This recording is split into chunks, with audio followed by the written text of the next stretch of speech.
Guys, this is Brian from Turf Mechanics YouTube channel. I run turfmechanic.com. Today I'm coming to you with two more battery powered lawnmowers. I've done a few of these videos before. I've got a few more planned for a little bit later this summer. Hope you subscribe, watch those coming ones, watch this one, go back, watch some of the others. Basically what I'm doing is I'm not reviewing, I'm comparing. I'm using all of the best high-end battery-powered lawnmowers on the market these days. This right here is the Greenworks 80-volt battery mower. It's the 21-inch self-propelled system. I've got the 4 amp-hour battery in there. I had to buy this in pieces. I had to buy the charger, the battery, and the mower in 3 separate transactions. Ended up costing me between $625 and $650. This right here is the Toro Recycler 60-volt mower. It's a 22-inch deck. It's basically the exact same deck that they use for the gas-powered recycler mowers. And then, you know, your mower is converted to battery. Basically, this is, you know, sticker, you know, on the it's 22-inch. It's actually, when you flip it over and you measure the blade itself, that blade is 21 3/4 inches wide. This one says 21-inch deck on it, but here, let me turn it around so you can see it. But the blade itself is actually 19 7/8 inches. So even though these appear to be about an inch difference, when you actually measure the diameter of the blades, this blade is almost 2 full inches wider than the Greenworks, which is actually kind of cool. But the mower does actually feel bigger too. So I've been using this for, I don't know, a couple months. I've been using this for about a week. I feel the difference in this thing. This thing is a beast for a battery powered mower. And I've got, I believe, 7 of them right now. This mower is substantial. It feels heavy. It doesn't feel like a battery mower, man. It is, it's the heaviest one that I got. I don't know the exact poundage, but you can feel it. It's, you know, as you're running it, you're turning it around, you're doing, you know, your forwards and your backwards. It's using more muscle than if you use this. This is still nowhere near as light as a couple of the others I got in there. I have a 40-volt Earthwise, which almost feels like a child's toy because it's so light. Then again, it doesn't have self-propelled, and I believe it's a 20-inch deck, so it's a little bit smaller. My favorite mower right now is a 19-inch snapper push mower, and that thing feels so light. But anyway, I say that to say, when people think of battery mowers, they think of quiet, they think of clean, they think lightweight.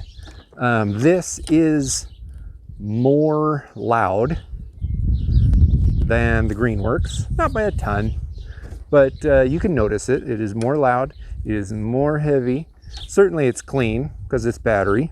You're not dealing with gas and oil like you are with conventional lawnmowers. But basically this just feels like a regular mower. You're not going to get that enormous trade-off of weight and you know, sound. So but you're also not going to get a couple other things in this that you do get in most battery mowers. Most battery mowers have these fancy, for whatever reason, not that it has anything to do with the battery, but most of the high-end battery mowers have a single lever that just raises and lowers the whole thing. And they all kind of have really pretty similar increments. On the box, A lot of them say about 1.5 inch on the bottom, and on the top about 4 inches. Some of them say like 3.75 or, you know, things like that. The Toro is different. The Toro has a 4-point system, which is annoying if you need to change the height, but quite honestly, most homeowners don't have to change the height very often. So you kind of set it to the height that you want and you leave it like that. The benefit of this is, like, for instance, I have, let's say, a rough yard down the hill, and I've got a rough yard up the hill over there, and I like to cut those on a higher setting because there are rocks and weeds and things that can really damage it. Plus, it's nowhere close to flat, so if I have it too low, there's going to be lots of you know, high center scalping going on. So it is nice to be able to move this up and down easily when I go down to the hill and then up to the yard. But the benefit of this is I can put, like, say for instance, the bottom, I could put the bottom high, or I'm sorry, the front high and the back low if I want to. There are some reasons for doing that when it comes to tending to your yard. Most people don't. But if you do want to do that, you've got the ability to do that here in the Toro. Both of these guys, I wouldn't call any of battery mowers waterproof. I think that would be going too far. These guys certainly are water resistant. I wish I could say I did it on purpose, but I accidentally left this lawnmower out in the yard during a 2-hour sprinkler session, just right in the middle of the sprinkler. Got hit by water for 2 hours straight. Works completely normal, just like it was when it was dry. This guy, I haven't left it out in the sprinkler or the rain, but it does come with this really nice. You got ouchie? No, Izzy got ouchie. Oh man. Is she okay? Yeah. Yeah. Yeah. You want to say hi? Yeah. Hi to the camera. It's over there. Right there. No, right here. Come here. Come here. Look up here. Say hi. Hi. Hi. All right, go back down. Go back to these. In any event, I haven't left this thing out in the rain or the sprinkler, but it comes with this nice water clean out, and it's going to be water resistant. I mean, that's how you're supposed to clean the bottom. This is something that I don't use. I've never actually used these water clean out things. I know some people do, but I think you're going to get similar water resistant values, however you're going to measure that, on both of these guys. 60 volt, 80 volt. This one, I've got a 6 amp hour battery in it. It's got a larger watt hour reading than the Greenworks, but the Greenworks has a bigger voltage. Basically, this is capable of maxing out power for a shorter period of time, whereas this is capable of delivering sustained power for a longer time. They are both very, very strong. Both of these guys are significantly stronger than my 40 volt Earthwise battery mower. Both of these guys are stronger than the gas-powered Briggs & Stratton that I was using last year. That gas mower, I ran it, bogged it down in grass and weeds, and stalled the engine like a bunch of times, honestly. These guys, man, they just power through. They really do. They just power through. I haven't stalled this thing yet. I was able to kind of bog it down on some extremely thick, weedy grass down on my lower yard this spring. But this one, I haven't bogged it down. I believe that this one is capable of doing a little bit harder core work than this one. I just do. I don't really I can't prove it, but I just feel it in the engine. This thing revs up hard when it hits thick stuff. Both of these are self-propelled. Now, Toro has a very good reputation in the lawnmower industry. They've got this personal pace system where when you turn the thing on, there it goes, and you push it in, and it just goes. Now, that's great. If I want to walk slow, then that just means naturally I'm putting less tension on this, and the machine is going to move slower. If I like to walk faster, then my tension is going to be greater, and it's going to walk faster.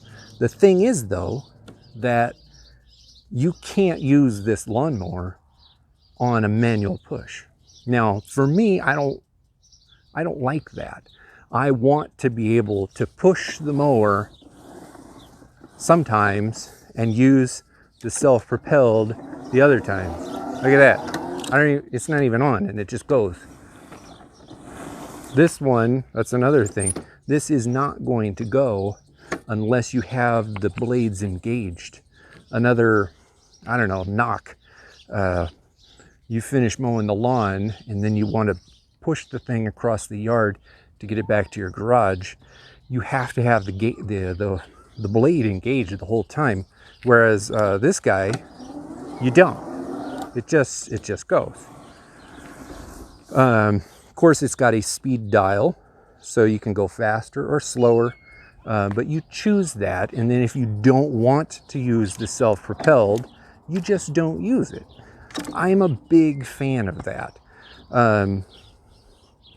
Everyone's going to have their own opinion, so there's lots of people that love this. I'm not saying that it's a bad thing, it's just not my preferred method. If you just told me, hey, which mower do you want to use?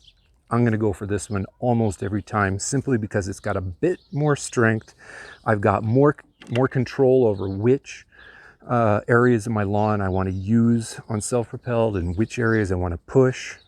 And the 4 amp hour battery is plenty of length. Like, I can use it long enough to cut whatever I want without running out of the battery. So, but you know, hey, this thing's got a bigger, wider blade. Physics, math can tell you when the blade is spinning at 2,800 RPMs, if the blade is longer, then the speed of the tip of that blade is going a lot faster than this one is. So if you've got a really sharp blade on this, the cut quality, like the actual cut of the grass, is probably going to be a better cut. You know, right now I've used this for a while and I haven't sharpened the blades, and this one is newer and the blade is still quite sharp. If I were to cut grass with this side by side with this, you would definitely see a difference in the grass blade. What's up, baby? Come on. Well, Dad, I kind of think of this off from a spider. Oh yeah, a spider? Inside. Okay. Give me a minute. I'll go inside and I'll kill that spider.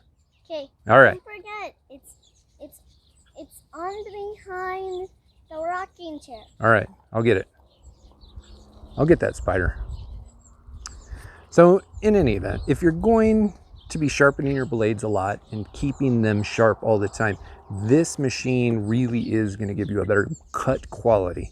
I also like the bagging system on this one better. You've got a lever here. I don't know if you can see it. This lever. This is mulch. Now it bags, so long as I put the bag on the back. There's a little trap door in here that is controlled by that lever, which is awesome. I love that. This mower, like many other mowers, has a mulch plug. So if you want a bag, you got to take this out and store it somewhere. And then you can't lose it because you need it if you ever want to mulch again. Kind of annoying, but it is normal. This is cool. because you don't see that very often. Battery wise, let's see here, let me flip around.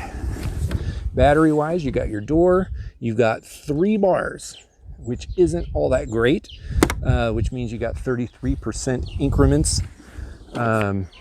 Toro, let me turn it here. Toro, you got this cool button, it pulls out with a handle. That's awesome. You got 4 buttons or 4 lights, which means you got 25% increments. I do like more increments, so you get a better idea of how much battery you've used, how much you got left. Let's see, what else is there about these guys? Both of them have the optional side discharge. That's cool. I guess storage is another thing. If you've got limited space, storage in your garage makes a difference. Both of these can fold up, but this one, you've got the middle, you got to undo both of these guys and then fold it up and fold it up, and storing it vertically, although it will store vertically, it's not really made to do it well. This Toro, on the other hand, will fold down and then it just stores just straight up and down. So I mean, this right here really is great, and it's right on par with like the Ego Select Cut 2020 mowers for that ultra easy storage, vertical storage. So that's definitely pretty cool. I think if I was going to be using this mower all the time for the long term, I'd probably like tighten these cords up a little bit, because I mean, that thing is touching the wheel. I think that's pretty sloppy. So for an expensive mower, that's just sloppy. But I think they're both great values. Personally, I don't prefer this system at all. I don't prefer this. I prefer having the extra power in this, and I have room in my garage, so folding these things up, that's not like one of the major, here, come on over here, buddy. That's not one of the major considerations for me. So if I were to be forced to buy one of these two, I would buy this one over that one. However, most people love the extra width. Most people really like the personal pace, and so that's up to you. Anyway, thanks for watching. Please subscribe to this channel. Take a look at some of the older reviews. I've reviewed this to some of the other high-end mowers, and this mower is going to be featured in a few more videos where I'm doing head-to-head comparisons with some additional super high-strength mowers that don't quite get so much attention in the market these days.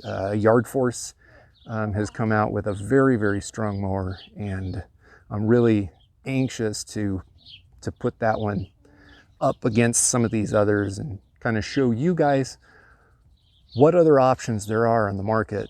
So follow along. Thanks for watching. Take care.